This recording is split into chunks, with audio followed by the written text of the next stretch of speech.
ಆನೆಯ ಅಳಿವು ಉಳಿವಿನ ಪ್ರಶ್ನೆ, ಮನುಷ್ಯರದ್ದು ಬದುಕಿನ ಪ್ರಶ್ನೆ. ಇಬ್ಬರದ್ದು ಅತ್ಯಂತ ಗಂಭೀರ ಸಮಸ್ಯೆ. ಇಲ್ಲಿ ಇಬ್ಬರಿಗೂ ನ್ಯಾಯ ಸಿಗಬೇಕಾಗಿದೆ. ಇಲ್ದಿದ್ರೆ ಒಬ್ಬರ ಸರ್ವನಾಶ ಖಚಿತ. ತುರ್ತಾಗಿ ಪರಿಹಾರ ಕಂಡುಹಿಡಿಯಬೇಕಾಗಿದೆ. ಕರ್ನಾಟಕ ಸರ್ಕಾರವಂತೂ ಇನ್ನೂ ನಿದ್ದೆಯಿಂದಲೇ ಎಚ್ಚೆತ್ತುಕೊಂಡಿಲ್ಲ. ಅದು ಇನ್ನೂ ಪಟಾಕಿ ಹಾರಿಸಿ ಆನೆ ಓಡಿಸೋದ್ರಲ್ಲೇ ಇದೆ. ಆದ್ರೆ ಈ ನಿಟ್ಟಿನಲ್ಲಿ ಒಬ್ಬರು ಅತ್ಯಂತ ಪ್ರಾಮಾಣಿಕವಾಗಿ ಪ್ರಯತ್ನ ಮಾಡಿ ಯಶಸ್ಸು ಕಂಡಿದ್ದಾರೆ. ಅವರ ಯಶೋಗಾಥೆಯನ್ನ ನಿಮಗೂ ಹೇಳೋಣ ಅಂತ ನಾವು ತಮಿಳುನಾಡಿನ ವಾಲ್ಪರೆಗೆ ಹೊರಟೆವು. ವಾಲ್ಪರೈ ಪ್ರಕೃತಿ ಸೌಂದರ್ಯದ ಖಣಿ, ನೀಲಗಿರಿ ಬೆಟ್ಟ ಸಾಲುಗಳ ಅದ್ಭುತ ಕೊಂಡೆ.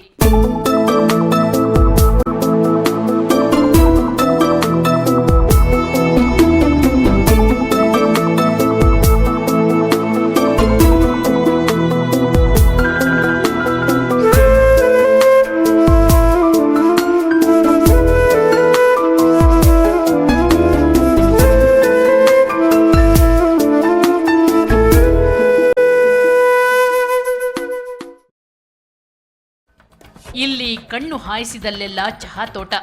ಈ ಚಹಾ ತೋಟಗಳೇ ಆನೆಗಳ ಅಸ್ತಿತ್ವಕ್ಕೆ ಕುತ್ತು ತಂದಿರೋದು.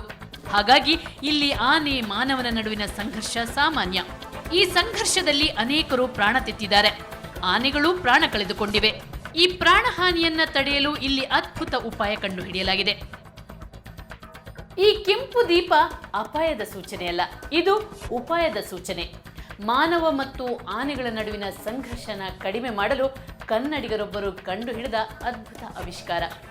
ಹೌದು, ಈ ಕೆಂಪು ದೀಪ ಅದು ಹೇಗೆ ಸಂಘರ್ಷನ ಕಡಿಮೆ ಮಾಡುತ್ತೆ?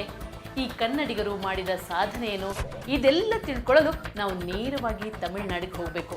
ಬನ್ನಿ ನನ್ನ ಜೊತೆ. ತಮಿಳುನಾಡಿನಲ್ಲಿ ಆನೆ ಕಾಟಕ್ಕೆ ಪರಿಹಾರ ಕಂಡುಹಿಡಿದ ಕನ್ನಡಿಗನ ಹೆಸರೇ ಆನಂದ್. ಇವರು NCF ಸಂಸ್ಥೆಯಲ್ಲಿದ್ದು ಆನೆಗಳ ಬಗ್ಗೆ ಆಳವಾದ ಅಧ್ಯಯನ ನಡೆಸಿದ್ದಾರೆ. ಇವರು ನ್ಯಾಚುರಲ್ ಕನ್ಸರ್ವೇಷನ್ ಫೌಂಡೇಶನ್ ಸಂಸ್ಥೆಯಲ್ಲಿದ್ದು ಆನೆಗಳ ಬಗ್ಗೆ ಆಳವಾದ ಅಧ್ಯಯನ ನಡೆಸಿದ್ದಾರೆ. ವಾಲ್ಪರೆಯಲ್ಲಿರುವ ಆನೆ ಸಮಸ್ಯೆ ಪರಿಹರಿಸಲು ಮಾಹಿತಿ ತಂತ್ರಜ್ಞಾನವನ್ನ ಅತ್ಯಂತ ಯಶಸ್ವಿಯಾಗಿ ಬಳಸಿದ್ದಾರೆ. ಇವರು ಮೊದಲು ಕಂಡುಕೊಂಡ ಉಪಾಯ ಲೋಕಲ್ ಚಾನೆಲ್ಗಳಲ್ಲಿ ಆನೆಗಳ ಇರುವಿಕೆಯ ಬಗ್ಗೆ ಮಾಹಿತಿ ನೀಡುವುದು. ಎಲ್ಲಿದೇನೋ ಮಾಹಿತಿನ ಸಂಗ್ರಹಿಸಿ ಅದನ್ನು ಲೋಕಲ್ ಟೆಲಿವಿಷನ್ ಚಾನಲಲ್ಲಿ ನಾವು ಕೊಡ್ತಾ ಇದ್ವಿ. ಸೊ ಆ್ಯಸ್ ಎ ಸ್ಕ್ರಾಲ್ ಅಂದರೆ ಒಂದು ಬೇಸಲ್ಲಿ ಬರ್ತದೆ ಸ್ಕ್ರಾಲ್ ಅಂತ. ಸೊ ಆನೆ ಈ ಎಸ್ಟೇಟಲ್ಲಿದೆ, ಈ ಥರ ಮೂವ್ ಆಗೋ ಸಾಧ್ಯತೆ ಇದೆ, ಈ ಕಡೆ ಹೋಗುತ್ತೆ, ಇಲ್ಲಿರೋ ಜನಗಳಿಗೆ ಎಚ್ಚರವಾಗಿರಬೇಕು ಅಂತೊಂದು. ಸೊ ಆ ಥರ ಕೊಟ್ಟಾಗ ಆ ಮಾಹಿತಿಯಿಂದ ಜನಗಳಿಗೆ ಉಪಯೋಗ ಆಗುತ್ತೆ. ಎರಡನೇ ಉಪಾಯ ಅಂದರೆ ಜನರಿಗೆ SMS ನೀಡೋದು.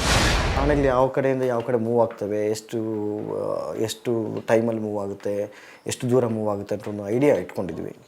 ಸೊ ಅದು ನಾವು ಕನ್ಸಿಸ್ಟೆಂಟಾಗಿ ನಾವು ಪ್ರತಿ ವರ್ಷವೂ ನಾವು ನೋಡ್ತಾನೆ ಇದ್ವಿ. ಸೊ ಇದರಿಂದ ಈ ಬೇಸರ ಇನ್ಫಾರ್ಮೇಷನಿಂದ ನಾವು ಯಾವ ಜನಕ್ಕೆ, ಎಲ್ಲಿರೋ ವಾಸ ಮಾಡೋಂಥ ಜನಗಳಿಗೆ ಎಷ್ಟು ಜನಕ್ಕೆ ನಾವು ಈ ಮಾಹಿತಿ ಕೊಡ್ಬೋದು ಅಂತ ದೃಷ್ಟಿಯಲ್ಲಿ ಕ್ಯಾಲ್ಕುಲೇಟ್ ಮಾಡ್ಬೋದು. ಸೊ ಅದು ಲೆಕ್ಕಾಚಾರ ಮಾಡಿ ಅಲ್ಲಿರೋ ಜನಗಳಿಗೆ ನಾವು ಈ ಮಾಹಿತಿ ಕೊಡ್ತಾಯಿದ್ವಿ, ಮೆಸೇಜ್ ಮೂಲಕವಾಗಿ, ಮೊಬೈಲ್ ಮೂಲಕವಾಗಿ. ಮೂರನೇ ಉಪಾಯ ಅಂದರೆ ಎತ್ತರದ ಪ್ರದೇಶಗಳಲ್ಲಿ ಕೆಂಪು ದೀಪ ಹಾಕಿ ಜನರಿಗೆ ಆನೆಯ ಇರುವಿಕೆ ಬಗ್ಗೆ ಎಚ್ಚರಿಕೆ ನೀಡೋದು. ಇದರಲ್ಲಿ ಕಾಲ್ ಮಾಡಿದ ತಕ್ಷಣ, ಆನ್ ಆಗಿದ ತಕ್ಷಣ ಒಂದು ಲೈಟಿಂದ ರಿಜಿಸ್ಟರ್ಡ್ ನಂಬರ್ಸ್ಗೆ ಮೆಸೇಜ್ ಬರುತ್ತೆ. ಅಂದರೆ ಈ ಟೈಮ್ಗೆ ಇದು ಆನ್ ಆಗಿದೆ ಅಂತಂದ್ರೆ ಮೆಸೇಜ್ ಬರುತ್ತೆ. ಆಮೇಲೆ ಈ ನಂಬರಿಂದ ಆನ್ ಆಗಿದೆ ಅಂತ ಮೆಸೇಜ್ ಬರುತ್ತೆ. ಆಮೇಲೆ ಸ್ವಲ್ಪ ಜನಕ್ಕೆ ಮೆಸೇಜ್ ಓದೋಕ್ಕಾಗಲಿಲ್ಲ ಅಂತಂದರೆ, ಒಬ್ಬ ವಾಚ್ಮೆನ್, ಎಸ್ಟೇಟ್ ವಾಚ್ಮೆನ್ಗೆ ಇಂಗ್ಲೀಷಲ್ಲಿ ಓದೋಕ್ಕಾಗಲಿಲ್ಲ ಅಂತಂದರೆ ಅವ್ರಿಗೆ 6 ರಿಂಗ್ ಆದರೆ ಆನ್ ಆಗುತ್ತೆ, 8 ರಿಂಗ್ ಆದರೆ ಆಫ್ ಆಗುತ್ತೆ ಅಂತ ಒಂದು ಇದು ಮಾಡಿದ್ದೀವಿ. ಸೊ ನೀವು ಕ್ಲಿಯರಾಗಿ ನೋಡಿದ್ರೆ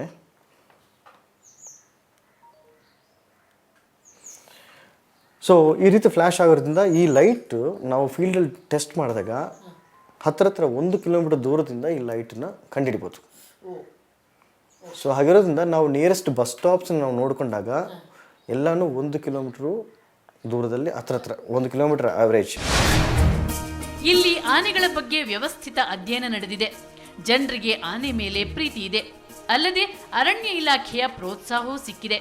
ಹಾಗಾಗಿ ವಾಲ್ಪರೆಯಲ್ಲಿ ಎಲ್ಲಾ ಪರಿಹಾರಗಳು ಅತ್ಯಂತ ಯಶಸ್ವಿಯಾಗಿದೆ. ಆನೆ ನಡೆದಿದ್ದೇ ದಾರಿ ಅಂತೀವಿ.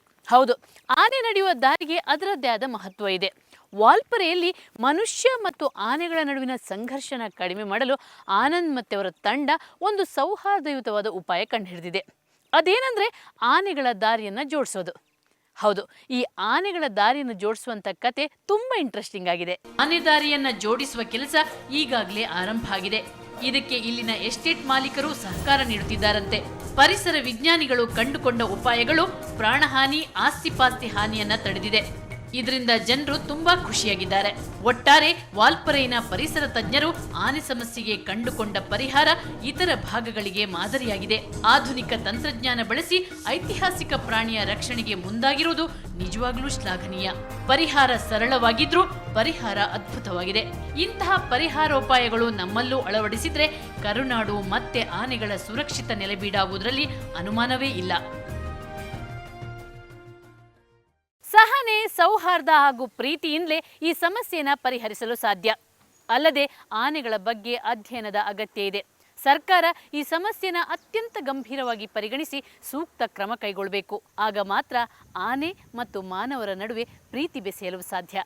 ಕ್ಷಣ ಕ್ಷಣದ ಸುದ್ದಿಗಾಗಿ ನೋಡ್ತಾ ಇರಿ ಸುವರ್ಣ ನ್ಯೂಸ್ 24/7.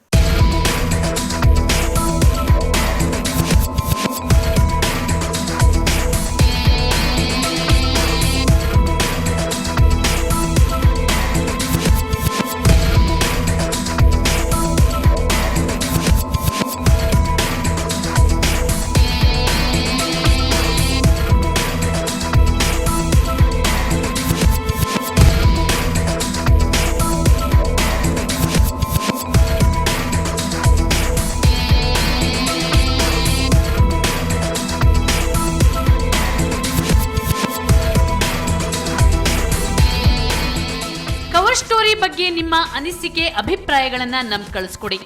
ನಮ್ಮ ವಿಳಾಸ cover story, Suvarna News 24/7, number 204, Embassy Square, Infantry ರಸ್ತೆ, ಬೆಂಗಳೂರು 1.